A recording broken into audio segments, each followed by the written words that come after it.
বিশ্বনবীর একটা বক্স ছিল, প্রসাধনী বক্স, কসমেটিক্স এর বক্স। 6টা জিনিস থাকতো এটার ভিতরে। কসমেটিক্স ব্যবহার করেন তো আপনারা, নাকি আমাদের বিবিরাই শুধু করেন? না, আপনিও করতে পারেন। আপনি ক্রিম ইউজ করতে পারেন, পারফিউম দিতে পারেন, ঠিক কি না?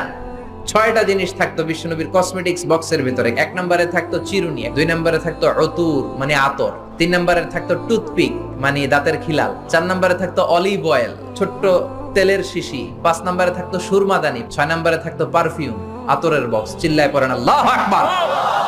বিশ্বনবী যেখানে যেতেন সাথে সাথে এই ব্যাগ আছে না নাই? যেখানে মেসওয়াক করা দরকার ওইখানে করতেন, যখন আতর লাগানো দরকার আতর লাগাতেন। বিশ্বনবীর সাথে দেখা করতে হাজার হাজার মানুষ আসতো দূর দূরান্ত থেকে। বিশ্বনবী কোনোদিন কোন দলের সাথে দেখা করতেন না যতক্ষণ না বিশ্বনবী ভালো করে মেসওয়াক করতেন। সুবহানাল্লাহ।